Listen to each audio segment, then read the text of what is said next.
Welcome, I'm Rev Jayne Coley, and today's talk is how to lead a full flourishing life. And I want to start with three quotes, two of which are by Ernest Holmes, the founder of Science of Mind. And he says, each of us is an inlet to God and an outlet to God. Teach and practice, practice and teach. That is all we have. That is all we are good for. That is all we ever ought to do. And Thomas Troward goes on to say that our limitation is our belief in limitation. So how to attract this full flourishing life? I want to go over 4 outer and 4 inner ways I've noticed that I hold myself back from fully showing up and experiencing a full flourishing life. And just a quick note that this is my definition of a full flourishing life. Sharing with others in my highest expression, sharing my gift, daily feeling inspired, lit up, and passionate about my life, and getting through the bumps as graciously as possible. So I have been reviewing my life these past couple of weeks in preparation for ordination, and I noticed that over the years, I've held back with these 4 outer ways. At a time, I thought each one would lead me to a full flourishing life at that time. So the first one is I thought that the perfect soulmate would fulfill my every whim. Now, 21 years later in my marriage, I've discovered the reality is he has quirks just like me. And so my so-called perfect mate helps me to grow, which often shows up as differences in our way of being.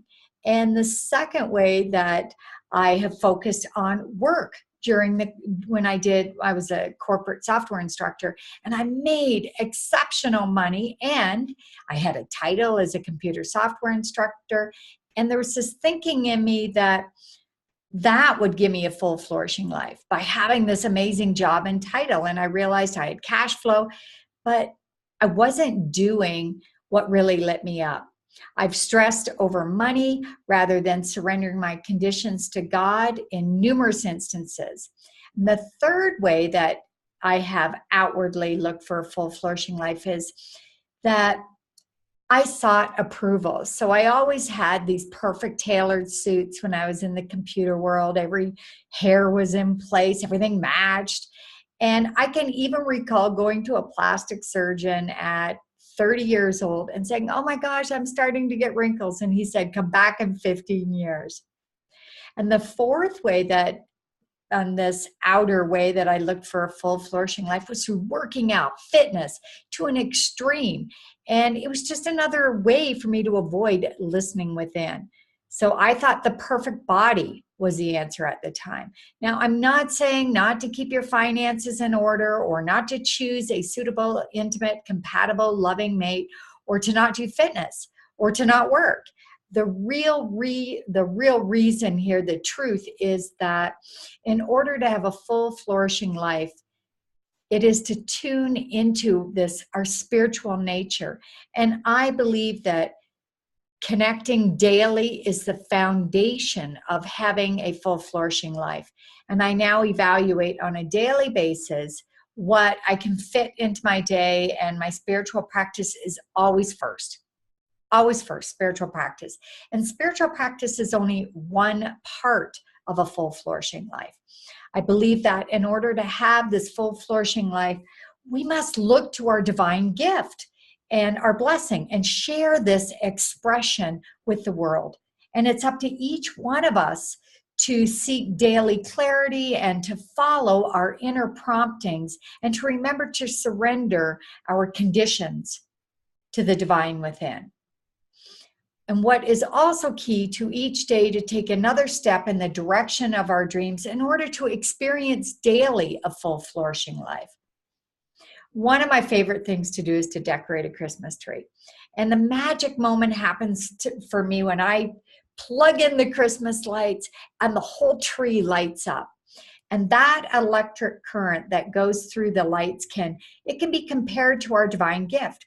We have this electric current, our divine gift inside of us, and it's just waiting to be plugged in every moment of every day.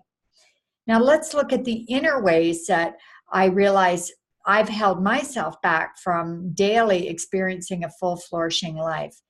I love potlucks. And you may say, what do potlucks have to do with the full flourishing life? Actually, a lot. When we attend a potluck, we bring our favorite dish to share. This is the same as our inner unique talent, our divine gift. We are here to share this with the world. And now, what I've experienced is that once we move toward sharing our gift, that these 4 inner ways hold you back from fully expressing and bringing and embodying this full flourishing life. For myself, I've noticed this. And the first one is that if we stay at a job or in a business that doesn't light us up, it's often there's an inner belief of lack, something where we feel we're lacking in something, so we don't make that step. Another way that I've noticed that I've done it inwardly as I move and start sharing my gift is I might lack the inner self-confidence. And because when I'm first starting, I need that reassurance. Often, yes, you're doing a great job. Yes, you're doing this. And as Ernest Holmes said in that quote, teach and practice and teach. That's all we have. And that is all we are good at. That is all we are ever ought to do.